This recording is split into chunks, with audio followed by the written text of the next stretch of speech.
Boa noite, pessoal. Hoje eu vou dar uma aula de revisão aí, pensando nos principais conteúdos que podem cair. E aí, vamos lá, então.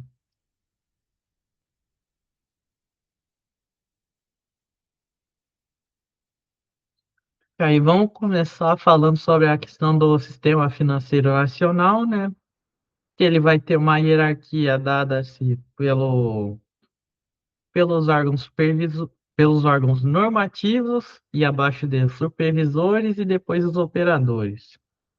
Que aí tendo o órgão o órgão máximo, né, o Conselho Monetário Nacional, ao qual ele estabelece as metas de inflação do país. Por que tem -se uma meta de inflação? Porque você quer que o país ele tenha atividade econômica, que o país cresça, que o país prospere. Porém, você também não quer que aconteça a questão de ter muita inflação, que no caso, normalmente, o que que acontece? Como que você consegue ver o crescimento de um país? Tu consegue ver isso muito a partir do PIB, que é uma coisa que a gente já vai falar. E aí, o PIB crescendo, tem a questão que vai ter o aumento também de inflação. Que acontece? O PIB, o que que ele é? É a atividade econômica de um país, que é dada pela questão do seguinte: o consumo, o investimento de empresas, os gastos de governo e as exportações líquidas, né? Que no caso são as exportações menos importações. E aí o que que acontece? Conforme esse PIB vai aumentando, aumentando, aumentando, crescendo percentualmente, o... vai ocorrer um aumento de demanda também muito grande. E se conforme o PIB vai crescendo, crescendo, crescendo, maior demanda para produzir também, só que aí vai tendo o aumento também de oferta. A oferta chega a um ponto que ela não consegue atender a demanda. E nisso vai ter uma escassez, chegando num pico ali de produção. Mesmo você não conseguindo, porque você tem um gargalo de produção. E aí, nesse gargalo de produção, vai ter o aumento dos preços, porque vai ter muita demanda e pouca oferta. E nisso aí tem-se a inflação, que aí o que que acontece? Como que é se dado uma meta de inflação? Você tem o aumento dos preços, tá? Mas um aumento dos preços do quê?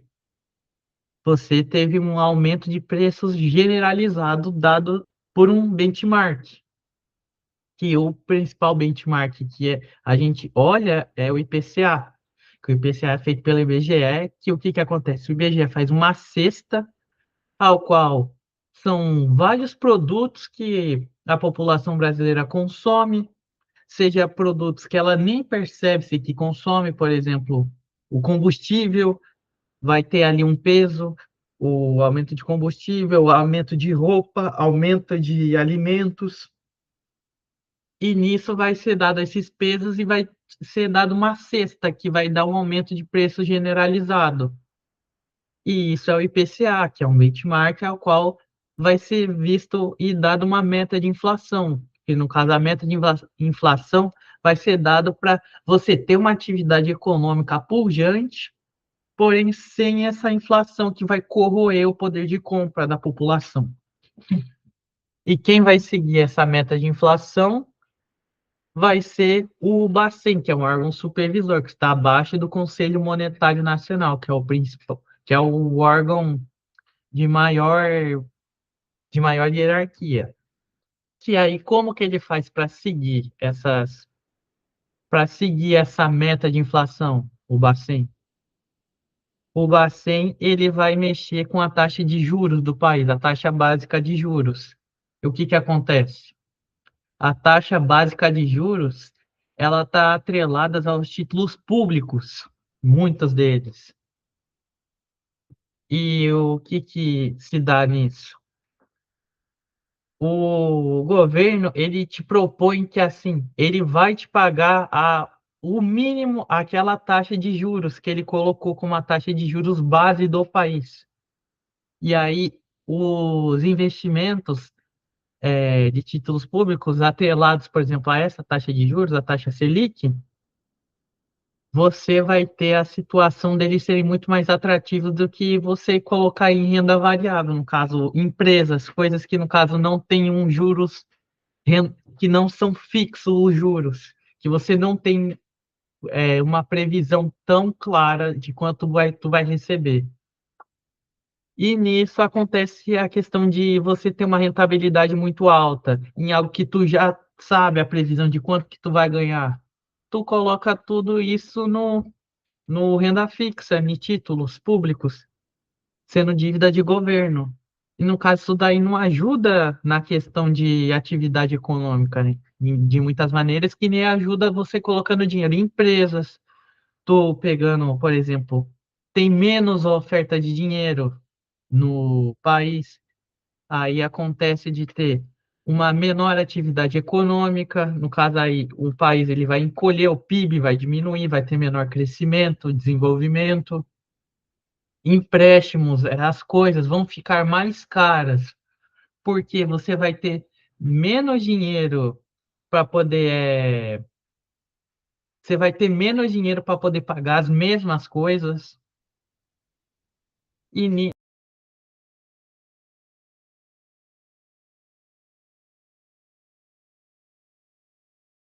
E agora a gente vai começar a chegar numa área mais sobre produtos financeiros e relação de atendimento, que aí a gente vai ter nas empresas, que no caso são reguladas pela CVM, as de sociedade aberta, né? Sociedade Anônima Aberta.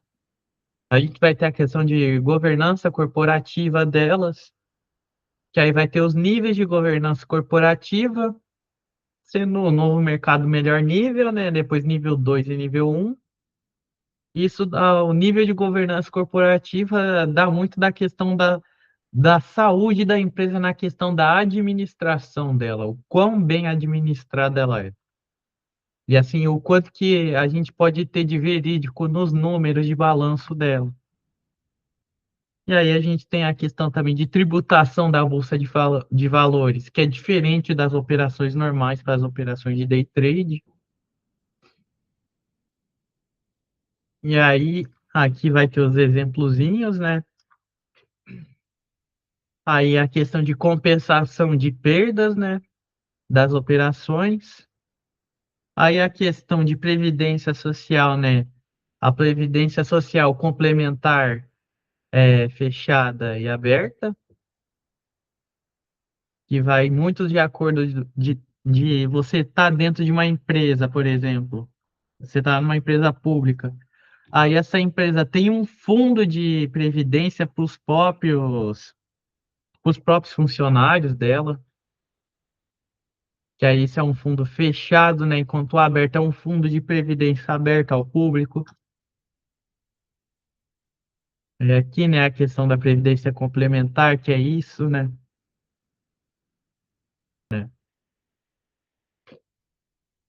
Que aí vai ter a questão de para que é que o seu cliente está colocando dinheiro na sua instituição, né? No caso, sendo você um assessor ou consultor financeiro dele.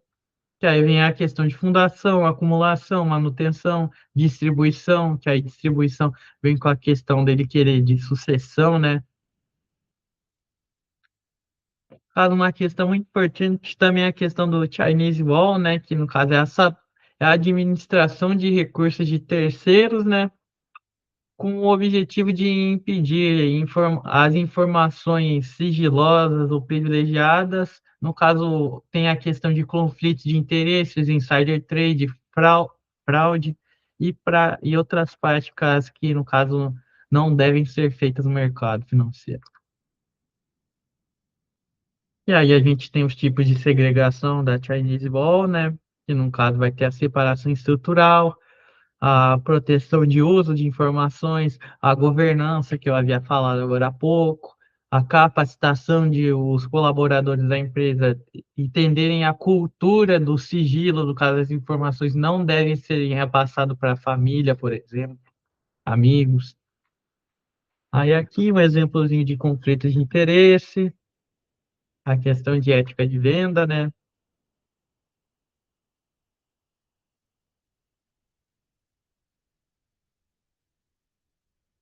Aí vamos passando aqui também por outras questões assim de crime, né? Que aí, no caso, a questão de uso de informação privilegiada, que é diferente de insider trading, mas tem a ver as duas.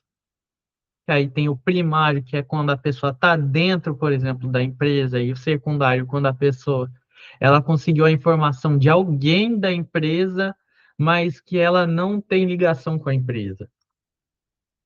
Aí aqui a gente tem dois exemplos, um secundário e um primário. Aí os tipos de manipulação de mercado, que é importante dar uma revisada. Aí indo para a questão de combate de lavagem de dinheiro e combate ao terrorismo, que é muito importante. Que aí vem a questão de como se dá a prevenção de lavagem de dinheiro, né? O que isso te dá de pena fazer lavagem de dinheiro, que a lavagem de dinheiro, ela tem três principais falhas, né? Que eu vou abordar aqui com vocês.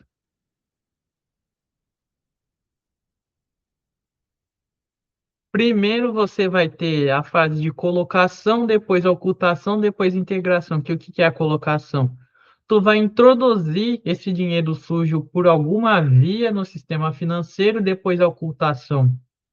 Tu vai espalhar esse dinheiro para dificultar o rastreamento e a origem dele. Vai ser difícil de você saber. Tipo, você colocou R$ 200 ali de dinheiro sujo, 200 mil. Aí esses 200 mil você vai mandando em mini pacotes para vários lugares, para várias instituições, fazendo várias transações até que fique inviável de você descobrir como que foi feita a rede de transação, no caso, o curso que esse dinheiro seguiu até chegar a determinado lugar.